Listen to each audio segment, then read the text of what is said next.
हरे Krishna everyone. Today आज एकादशी के बारे में बात करने के लिए जा रहा हूँ, क्योंकि ये दुबई का टाइमिंग में मैं बता रहा हूँ। फ्राइडे का दिन, सामने फ्राइडे का दिन शुक्रवार 8 दिसंबर को एकादशी है।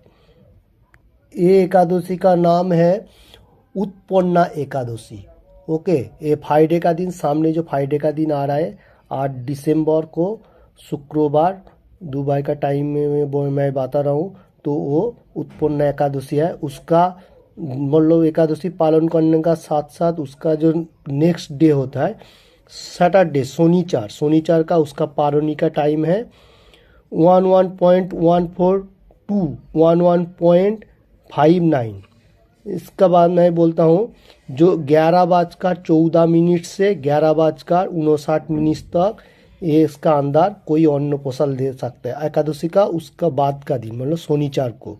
ओके, প্রিয় ভক্তবৃন্দকে আমি জানাতে চাইছি যে দুবাইয়ের টাইমে 8 ডিসেম্বরে শুক্রবারে একাদশী আছে এবং এই একাদশী পালন করার পর 9 ডিসেম্বর মতলব শনিবারে 11টা থেকে 11:14 থেকে 11:59 এর মধ্যে কোনো অন্ন প্রসাদ নেবেন। ঠিক আছে, এ হচ্ছে দুবাইয়ের টাইমে আমি বাতাচ্ছি। 11:14 থেকে 11:59 শনিবার দিন অন্নপ্রসাদ নেবেন। আর उसका आगे 8 दिसंबर হচ্ছে শুক্রবার হচ্ছে एकादशी। हरे कृष्ण। हरे कृष्ण। ये एकादशी जो है, एकादशी का जो पालनी है, ये कैसे पालन करना है और इसका महत्व क्या है वो मैं पहले बताता हूँ। पहले मैं बांग्ला में बोलता हूँ। हे अर्जुन, हे देव, অজ্ঞানের পূর্ণ প্রদানী কৃষ্ণপক্ষের একাদশীকে কেন উৎপন্না বলা হয় এবং কি জন্যই বা এই একাদশীর পরম পবিত্র ও দেবতাদের প্রিয় তা জানতে ইচ্ছা করি। আপনি কৃপা করে আমাকে তা বলুন। हरे कृष्ण। मैं इसका मीनिंग्स हिंदी में बताता हूँ। अर्जुन बोल रहा है, कृष्ण को पूछ रहे, ये अज्ञान महीने का जो एकादशी है, कृष्ण पक्ष का एकादशी, ये उत्पन्न एकादशी जो है, ये इतना पवित्र एंड देवता लोगों का क्यों प्रिय है। कृष्ण भगवान को अर्जुन क्वेश्चन कर रहे हैं, क्योंकि आप कृपा करके हमको बताइए इसका क्या अर्थ है। हरे कृष्ण।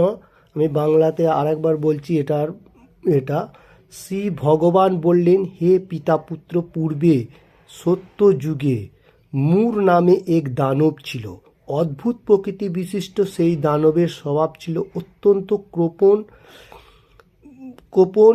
সে দেবতাদেরও প্রীতিপদ ছিল। যুদ্ধে দেবতাদের এমনকি স্বর্গরাজ ইন্দ্রকে পর্যন্ত পরাজিত করে স্বর্গ থেকে বিতাড়িত করেছিলেন। এইভাবে তারা পৃথিবীতে বিচরণ করতে বাধ্য হয়েছিল। তখন দেবতারা মহাদেবের কাছে গিয়ে নিজেদের সমস্ত দুঃখ সবিস্তারে জানালেন।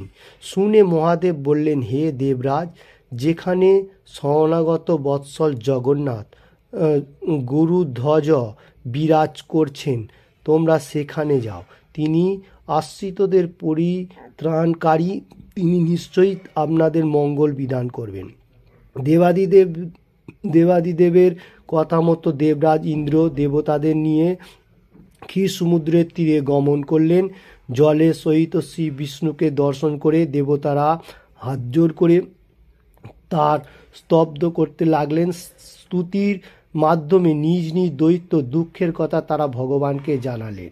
ইন্দ্রের কথা শুনে ভগবান নারায়ণ বললেন, হে ইন্দ্র, সেই মূর দানব কী রকম, সে কেমন শক্তিশালী তা আমাকে বলো। ইন্দ্র বললেন, হে ভগবান, প্রাচীনকালে ব্রহ্ম বংশে তালজঙ্ঘা নামে এক অতি পরিক্রমশালী অসুর ছিল। তারই পুত্র সেই মূর অত্যন্ত বড়শালী, ভীষণ ও দেবতাদেরও ভয় উৎপাদনকারী। সে চক্রাবতী নামে এক পুরীতে বাস করে। हरे कृष्ण। इसका मीनिंग्स मैं पहले बता देता हूँ।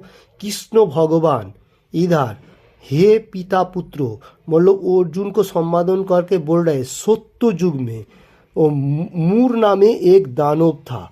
ও অদ্ভুত প্রকৃতি বিশিষ্ট দানবের স্বভাব অত্যন্ত पावरफुल भी था और कोई भी देवता को वो संहार कर सकता था। इसलिए स्वर्गराज इंद्र को पर्यंत पराजित किया था, स्वर्ग से वितरण करके वो लोगों को पृथ्वी में आना पड़ रहा था।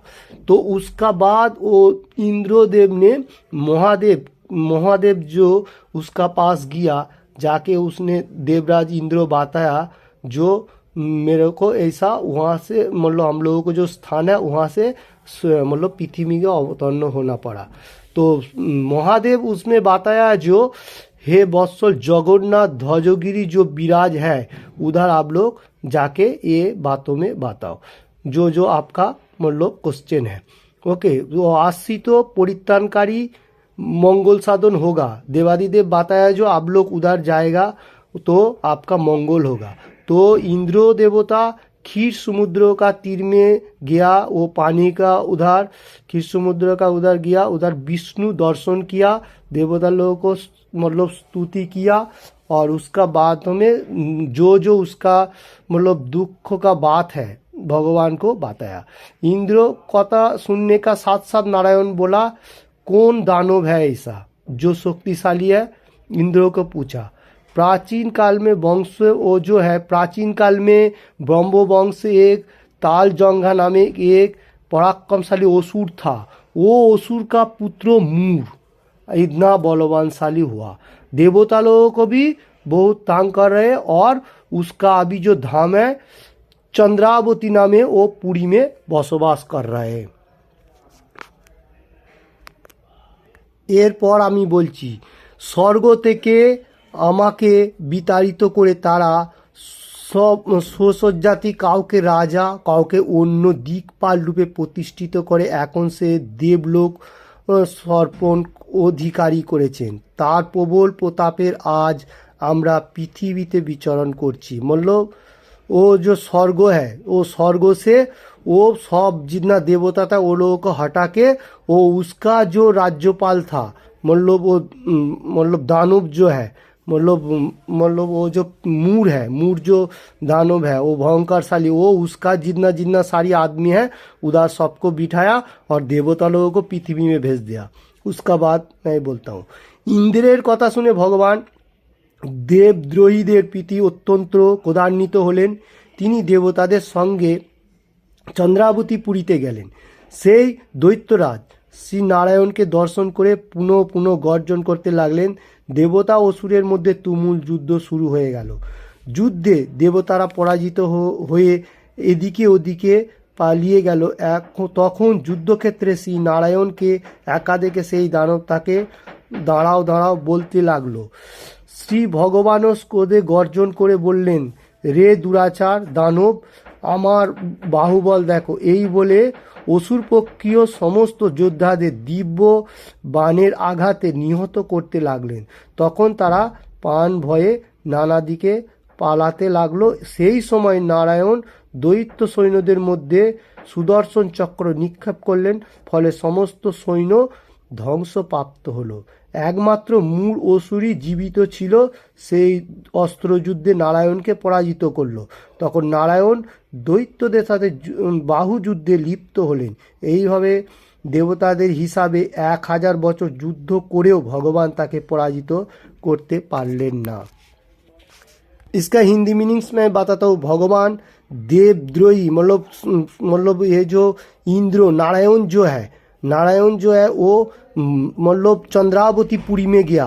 वो दैत्यराज वो नारायण को देखा, वो गर्जन करने लगा। असुर है इसलिए भगवान को देखने का साथ साथ बहुत क्षोभ में भरा हुआ था।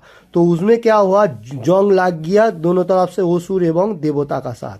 तो देवता लोगों का जितना सारे आदमी था वो लोग जंग में हार गया, वो लोग भाग गया इधर उधर। तो युद्ध क्षेत्र में नारायण एकाई देखने के साथ साथ बोला जे हे नारायण आप रुकिए। श्री भगवान भी क्रोध गर्जन करने के साथ साथ वो दुराचार दानव को बाहुबल दिखाया एवं असुर पक्षीय समस्त योद्धाদের दिव्य बाणेर आघाते निहत करने लगा। उसका बाद प्राण भय में सब आदमी लोग पलायन करने लगा और सुदर्शन चक्र निक्षेप करने का साथ साथ सब मतलब जितना दानव का सैन्य था सब ध्वंस प्राप्त हुआ और मूर असुरी जीवित था। से युद्ध अस्त्रे नारायण को पराजित किया। उसके बाद नारायण दैत्य का साथ बाहुबल का लिप्त में देवता का हिसाब में वो 1000 साल का जंग लड़ा। उसका बाद वो फिर भी पराजित होके पलायन किया। তারপরে আমি বাংলাতে বলছি, তখন শ্রীহরি বিশেষ নিবিন্ত হয়ে বদরিকা আশ্রমে গমন করলেন। সেখানে সিংহাবর্তী নামে একটি গুহা আছে। এই গুহাটি একদ্বার বিশিষ্ট এবং 12 গজন অর্থাৎ 86 মাইল বিস্তৃত। ভগবান বিষ্ণু সেই গুহার মধ্যে শয়ন করলেন। সেই দৈত্য তার পিছন পিছন ধাবিত হয়ে গুহার ভেতরে প্রবেশ করল। সে বিষ্ণুকে নিদ্রিত বুঝতে পারল। অত্যন্ত আনন্দিত হয়ে ভাবতে লাগলো, আমার সাথে যুদ্ধে পরাজিত হয়ে বিষ্ণু এখানে গোপনে শুয়ে আছে, এখন আমি তাকে অবশ্যই বধ করব। দানবের এই রকম চিন্তার সঙ্গে সঙ্গে শ্রী বিষ্ণুর শরীর থেকে একটি কন্যা উৎপন্ন হলো। এই কন্যায় উৎপন্না একাদশী তিথি রূপবতী। তিনি রূপবতী, সৌভাগ্যশালিনী, দিব্য অস্ত্র শস্ত্রধারিণী ও বিষ্ণু তেজ সম্ভতা বলে মহাপরাক্রমশালী ছিলেন। দৈত্যরাজ সেই স্ত্রীরূপিণী দেবীর সাথে তুমুল যুদ্ধ শুরু করলো। কিছুকাল পর যুদ্ধ পর দেবীর দিব্য তেজ অসুর বশীভূত হয়ে গেল। তারপর বিষ্ণু জেগে উঠে সেই বশীভূত দানবকে দেখে বিস্মিত হলেন। এক দিব্য কন্যাকে তার পাশে হাত জোর করে দাঁড়িয়ে থাকতে দেখলেন। বিষ্ণু বললেন, হে মহাপরাক্রান্ত উগ্রামূর্তি, এই মূঢ় দানবকে কে বধ করলো?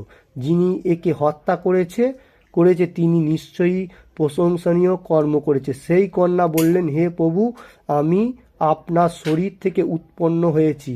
আপনি যখন ঘুমিয়েছিলেন তখন এই দানব আপনাকে বধ করতে গিয়েছিল, তা দেখে আমি তাকে বধ করেছি। আপনার কৃপাতে আমি তাকে বধ করতে পেরেছি। এ কথা শুনে ভগবান বললেন, আমার পরাশক্তি, তুমি একাদশী উৎপন্ন হয়েছ, তাই তোমার নাম হবে একাদশী উৎপন্ন নামে প্রসিদ্ধ। তোমার ব্রত পালনকারীর সমস্ত ইচ্ছা পূর্ণ হবে। এই ছিল বিস্তারিত भावे उत्पन्न एकादशीर महत्व। इसका बाद मैं बताता हूँ हिंदी में। हरि जिस टाइम वो पराजित हो गया, उसका बाद हरि बहुत चिंता में पड़ गया, जो कैसे इसको मतलब संहार कर सकता है। वो क्या वो नज़दीक एक गुफा था, मतलब बद्रिका आश्रम जो है, आश्रम का सिंहावर्ती नाम को एक गुफा है। वो गुफा जो है, वो गुफा का अंदर मतलब गया, वो था बहुत मतलब माइल का था, 86 माइल का विस्तृत था। भगवान विष्णु वो उसका अंदर गुफा का अंदर शयन कर लिया। वो जो दैत्य था वो पीछे पीछे धावित होके उस गुफा का अंदर भी घुसा और विष्णु को निद्रित तो देखने का साथ साथ बहुत आनंदों का साथ मतलब युद्ध मग्न पराजित होएगा, ऐसा सोच के वो उसको पराजित करेगा, विष्णु को यही सोचते रहता था। उसका बाद वध करने के लिए जाएगा दानव का ये चिंता का साथ साथ विष्णु शरीर से एक कन्या माने रूपवती कन्या रूपवती का मतलब उत्पन्न हुआ। वो रूपवती जो था वो था एकादशी का रूपवती। ये सौभाग्यशाली था, दिव्य अस्त्र शास्त्र धारिणी था। विष्णु का जो तेज है वो तेज उसका साथ था। वो दैत्यराज वो रूपवती को देखने का साथ साथ भी जंग लड़ना चालू कर दिया। उसका बाद दो देवी ने क्या उसका जो तेज है, तेज से असुर को पूरा भस्मीभूत कर दिया। और विष्णु तो सोया हुआ था, उसने जिस टाइम जागा वो देखा जे ये असुर को किसने वध किया। तो उस टाइम वो रूपवती जो था वो प्रणाम करके मतलब विष्णु को प्रणाम किया। वो बोला जे ये आपका ही मतलब शरण से मैंने ये रूपवती का काम किया, तो हमारा जो मतलब मेरे को भी उसने वध करने के लिए आया था, तो आपका शरीर से मैं, प्रभु जी आपका शरीर से मैं ही उत्पन्न हुआ। तो उस टाइम विष्णु भगवान ने उसको बोला जो आपका जो ये तेज है, मैं सुन के बहुत खुश हुआ, तो ये अभी से आपका जो नाम होगा वो होगा एकादशी। तो ये जो 8 तारीख का जो एकादशी है इसका नाम है उत्पन्न एकादशी। ये जो रूपवती जो लड़की था उसका नामों पे ये नाम दिया उत्पन्न एकादशी। ये जो एकादशी है ये बहुत इंपॉर्टेंट एकादशी है। ये एकादशी जो आदमी ज़्यादा से ज़्यादा सुनेगा एवं